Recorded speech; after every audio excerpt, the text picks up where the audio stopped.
오늘은 손가락 마디가 붓는 거에 대해서 한번 이야기해 볼까 합니다. 주부분들이 행주를 짜거나 설거지를 할 때 손가락이 불편하고 붓는다고 오시는 경우도 있고, 일반 사무직 분들 컴퓨터랑 마우스를 좀 써요. 근데 어느샌가 손가락이 좀 부어 있어요 라고 오시는 분들도 있고, 망치 같은 걸 많이 사용하는 인테리어 하시는 분들의 경우에도 자주 오십니다. 그래서 이렇게 찾아오실 때 그냥 불편한 기분만 드는 경우도 있고요. 어떤 분들은 좀 뻑뻑하고 주먹이 안 쥐어지는 것 같아요 라고 얘기하기도 하지만, 가장 안 좋은 거는 손가락 마디가 붓는다고 오시는 경우가 있습니다. 그럼 이렇게 부었을 때 우리가 어떻게 생각하고 또 어떻게 대처해야 될지 오늘 한번 이야기해 볼까 합니다.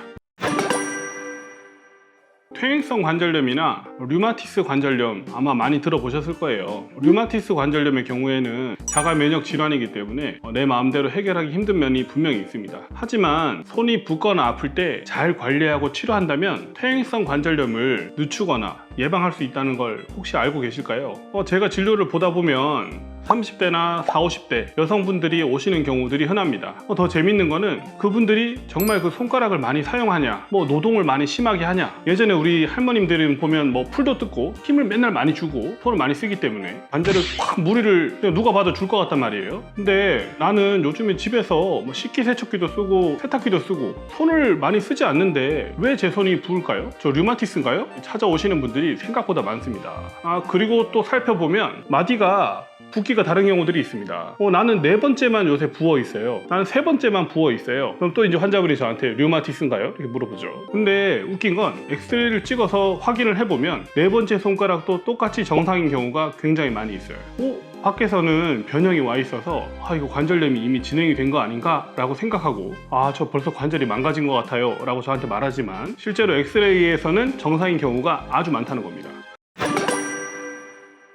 그럼 보통 어떤 얘기를 그 환자분이 듣게 되느냐? 관절염이라는 얘기를 다른 병원에서 듣고 오십니다. 너는 부었으니까 관절염이에요. 아주 틀린 말은 아니에요. 관절이 부어 있으니까. 근데 저는 이제 다르게 설명을 드리는 게, 관절염과 관절에 붙어있는 인대의 염증은 분명히 다른 거예요. 원인이 다르거든요. 무릎 관절이 닳아서 아픈 걸 관절염이라고 합니다. 아니면 무릎 관절이 자꾸 닳게 되고 염증이 자꾸 반복돼서 관절이 망가지는 걸 관절염이라고 해요. 근데 인대가 자꾸 염증이 생긴다면, 이 인대가 염증이 생기는 원인을 해결을 해주면 관절염 아니면 손가락이 붓는 거를 해결할 수 있겠네요 라고 설명을 제가 드립니다. 거슬러 올라가서 왜 인대에 염증이 생겼느냐? 우리가 손가락을 사용하다가 가장 많이 쓰게 되는 근육은 손가락을 펼 때 쓰는 편근이라고 합니다. 물론 굽힐 때 쓰는 근육도 많이 써요. 우리가 손가락을 그냥 펼 것 같지만 분명히 근육이 힘을 줘야 되는데, 이 부착되어 있는 인대를 꼭두각시처럼 움직여주기 위해서 손가락 편근이라는 게 아래팔 등에 붙어 있습니다.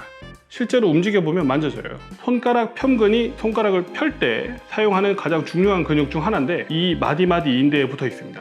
손가락 편근을 우리가 평생 사용을 하고 쥐어짜거나 비틀거나 무거운 걸 들거나 손가락을 쓴단 말이에요. 편근이 뭉치고 혈액순환이 떨어지고 고장이 나게 됩니다. 편근이 고장이 나면 이 부착되어 있는 인대를 과하게 잡아당기게 됩니다. 편근 중에서 4번째 손가락을 많이 쓰는 그 근육 부위가 고장이 나게 되면 4번째 손가락 인대가 붓게 됩니다. 제가 아까 퇴행성 관절염 얘기를 드렸는데, 인대에 염증이 생기는 거랑 도대체 무슨 관계가 있는 걸까요? 근육이 짧아지면 관절을 자꾸 좁게 만드는 방향으로 힘을 주게 됩니다. 근데 이 힘이 평상시 생활할 때도 힘을 주고, 잘 때도 근육이 뭉쳐 있다 보니까 또 혈액순환이 안 되다 보니까 힘을 주고, 아침에 일어나면 환자분들이 뻑뻑하다고 하는 경우가 있어요. 손가락이 뻑뻑해요 이렇게 표현을 하는데 힘을 계속 주고 있는 거예요. 당장 망가지진 않지만 관절이 계속 좁아지는 방향으로 힘을 주다 보면 연골이 닳을 수밖에 없고, 또 연골에 염증이 주변에 생길 수밖에 없고, 결국 퇴행성 관절염이 진행이 될 수밖에 없습니다. 그럼 반대로 인대가 염증이 생기고 손가락이 뻑뻑하고 불편할 때 빨리 치료를 해주면 어떻게 될까요? 퇴행성 관절염이 빨리 진행되는 걸 예방할 수 있겠죠. 퇴행성 관절염을 미리 치료하는 거예요. 나중에 관절이 망가지고 나면 치료할 수 있을까요? 이 손가락 좁은 거를 인공관절 넣을 수 있을까요? 불가능합니다.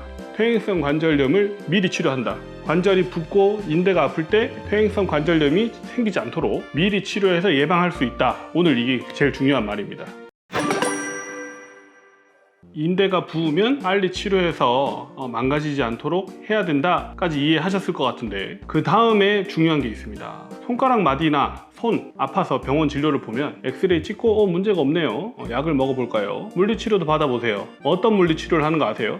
손가락을 파라핀에 담그는 물리치료를 합니다. 파라핀은 양초를 녹여서 따뜻한 온열 치료가 깊이까지 들어갈 수 있도록 하는 치료 요법인데 되게 흔하게 하거든요. 근데 저희 병원에는 파라핀이 없어요. 왜 파라핀이 없을까요? 손가락 인대의 염증이 아까 뭐 때문에 생긴다고 제가 얘기 드렸죠? 손가락 편근에서 생겨요. 손가락 편근은 아래팔 등에 있습니다. 원인은 아래팔 등에 있는데 손가락에 치료하면 어떻게 될까요? 당장 치료할 때는 인대가 좀 풀어지고 뭐 혈액순환도 좀 되면서 편한 기분이 드는데 환자분들이 저한테 어떻게 표현하냐면 집에 가면 다시 아파요. 파라핀을 할 때는 안 아프고 되게 편한 기분이 들었는데 아침에 일어나면 다시 아파요. 뭐 집에 가면서부터 효과가 없어요. 이런 말들을 하십니다. 왜 효과가 없을까요? 원인은 어디 있다 그랬죠? 아래팔 등에 있죠. 항상 똑같이 아픈 분들, 손가락 끝이 아프거나 마디가 아프거나 이런 분들 만약에 주변에서 물리치료를 받으셔야 되면 저는 아래팔 등에 있는 손가락 편근에 받고 싶어요 라고 말씀하시면 됩니다. 물론 문제는 그렇게 해주는 병원이 별로 없어요. 일단 집에서는 간단하게 스트레칭을 해주면 도움을 받을 수 있는데요. 팔꿈치를 쭉 펴고 손목을 아래로 내려서 쭉 당겨주시면 됩니다.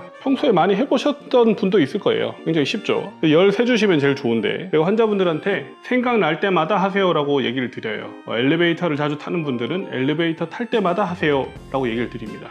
자주 하다 보면 처음에는 이 아프신 분들은 많이 못 꺾어요. 아파요, 당겨요 이렇게 표현하는데 하다 보면 저만큼 많이 꺾입니다. 많이 꺾였다는 거는 근육이 그만큼 이완이 됐다는 거고 똑같이 사용하더라도 인대가 잡아당겨지거나 통증이 생겨질 가능성이 아주 떨어집니다. 그래서 이제까지 설명드렸던 대로 붓고 아플 때 너무 방치하는 건 손가락 관절 건강에 좋지 않습니다. 통증은 몸이 보내는 신호입니다. 망가지기 전에 통증을 잘 관리해서 원인을 해결하면 몸이 망가지는 걸 미리 예방할 수 있습니다. 너무 미루지 마시고 정확히 진단해서 제대로 치료할 수 있는 병원을 한번 찾아보시길 바랍니다. 오늘도 아프지 말고 건강한 하루 되셨으면 좋겠습니다. 감사합니다.